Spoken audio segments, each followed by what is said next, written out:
നമസ്കാരം. മാന്യ സദസ്സിന് വന്ദനം. എന്റെ മിമിക്രിയിൽ വല്ല തെറ്റുകുറ്റവും ഉണ്ടെങ്കിൽ നല്ലവരായ നിങ്ങൾ ക്ഷമിക്കുന്ന വിശ്വാസത്തോടെ ഞാൻ ആരംഭിക്കട്ടെ.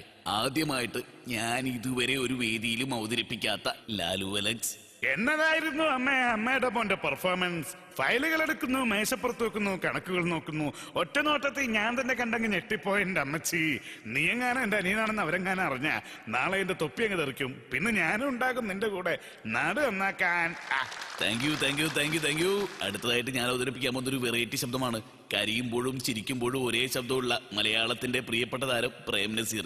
ഈ പ്രേം നസീർ ചിരിക്കുന്നതും കരയും തമ്മിലുള്ള വ്യത്യാസം ഞാനൊന്ന് കാണിച്ചു തരാം. എന്തേ? ആദ്യമായിട്ട് പ്രേം നസീർ ചിരിക്കുമ്പോൾ, അമ്മേ ഞങ്ങൾ ലോകനാർക്കാവ് വഴിയാണ് അമ്മേ വന്നത്. ലോകനാർക്കാവിൽ ഞാൻ ആർച്ചയെ കണ്ടമ്മേ. ആർച്ചയോട് ചിരിച്ചമ്മേ ദേണ്ടിങ്ങനെ.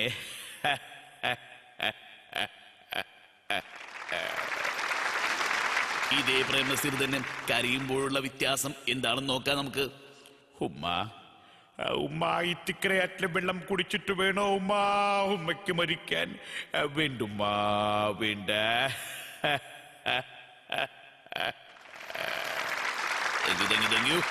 ഇതോടുകൂടിയിട്ട് എന്റെ മിമിക്രിയുടെ അവസാനിക്കുകയാണ്. നമസ്കാരം.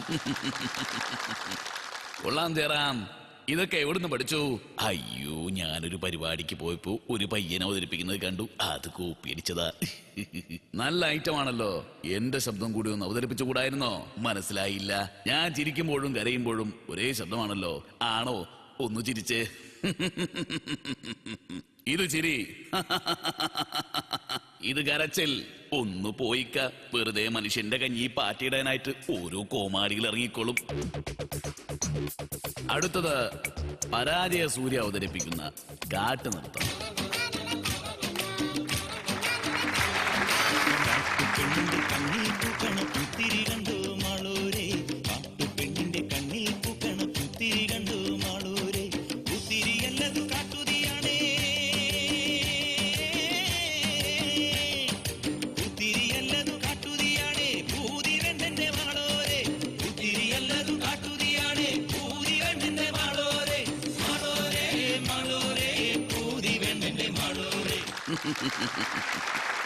നന്നായിട്ടുണ്ട്.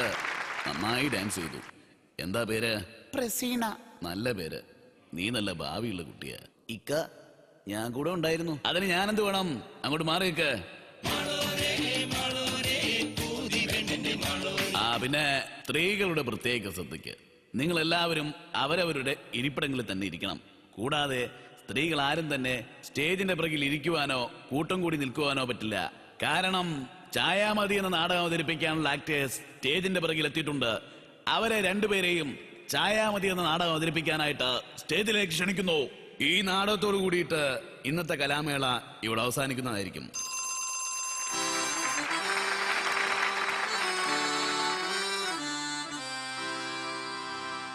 എടാ, നീ എവിടെ പോകുന്നു? ഞാനൊന്ന് വൈഫ് ഹൗസ് വരെ പോകുന്നടേ. വൈഫ് ഹൗസിൽ പോവാണോ? അതെ. ഏതായാലും നമ്മൾ കുറെ കാലത്തിന് ശേഷം കണ്ട സ്ഥിതിക്ക് ഒരു ചായ കുടിച്ച് പിരിയാം. എന്താ? എന്റെ അളിയ, എനിക്ക് വേണ്ട ചായ. എന്ത് വർത്തമാനം അളിയത്? ഞാൻ വളരെ കാലത്തിന് ശേഷം കണ്ടതല്ലേ. നല്ല ചായയാണ്, നമുക്ക് കുടിക്കാം. എന്താ? ഞാൻ വീട്ടിൽ നിന്ന് കുടിച്ചിട്ടാ ഇറങ്ങിയത്. അതെന്താ? ഞാനും വീട്ടിൽ ചായ കുടിച്ച് തന്നെ ഇറങ്ങിയ. പക്ഷെ നമ്മൾ ഒരുമിച്ച് ചായ കുടിച്ച് എത്ര കാലമായി അളിയ? അളിയ, എനിക്ക് വേണ്ടെന്ന്. അത് ശരി. അപ്പൊ ഞാൻ വിളിച്ചാൽ നിനക്ക് ചായ കുടിക്കാൻ പറ്റില്ല? എനിക്ക് വേണ്ടടാ. അത് ശരി. അപ്പൊ നീ ചായ കുടിക്കാതെ ഇവിടുന്ന് പോകുന്ന എനിക്കൊന്ന് കാണണം. ശല്യപ്പെടുത്താതെ പോടേ പോടേ. അത് ശരി. നീ കുടിക്കില്ല അല്ലടാ. നീ എന്നെ തല്ലി അല്ലേടേ. അയ്യോ അയ്യോ. കളിക്കാതെ പട്ടികളെ. എന്താ ഇവിടെ പ്രശ്നം?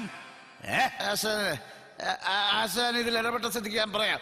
ഇവിടെ കുറെ കാലമായിട്ട് കാണുക. അപ്പൊ ഞാൻ അവരുടെ ചായ കുടിക്കാൻ വിളിച്ചപ്പോ അവനത് പറ്റില്ല എന്ന് പറഞ്ഞു. ഒരു ചായ കുടിക്കാൻ പിടിച്ചാ തനിക്കൊന്ന് പോയിക്കൂടോ? എനിക്ക് വേണ്ടഞ്ഞിട്ടാ, ഞാൻ കുടിച്ചിട്ടാ വന്നേ. അയാൾക്ക് വേണ്ടെങ്കിൽ പിന്നെ താൻ നിർബന്ധിക്കണം. നിങ്ങൾ എന്റെ അച്ഛന്റെ പ്രായമുള്ള ഒരാളായതുകൊണ്ട് പറയാ. വേണ്ടെങ്കിലും എന്താ, ഒരു ചായ കുടിച്ചൂടെ? വേണ്ടെങ്കിലും ഒരു ചായ കുടിച്ചൂടോ തനിക്ക്? പുല്ലി വേണ്ടാതെ എങ്ങനെയാടേ ചായ കുടിക്കുന്നേ? ശരിയാ, അയാള് വേണ്ടാതെങ്ങനാ ചായ കുടിക്കുന്നത്? എന്നാലും അവനൊരു ചായ കുടിച്ചൂടെ? ഓ, കുടിക്കാൻ സൗകര്യമില്ലടേ. അമ്മേ.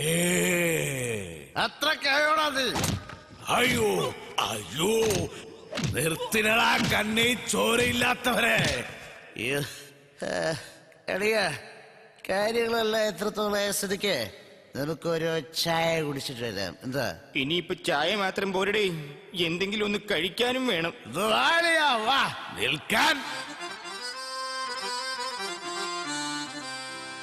ഒരു കട്ടൻ ചായ എനിക്കും പറഞ്ഞു.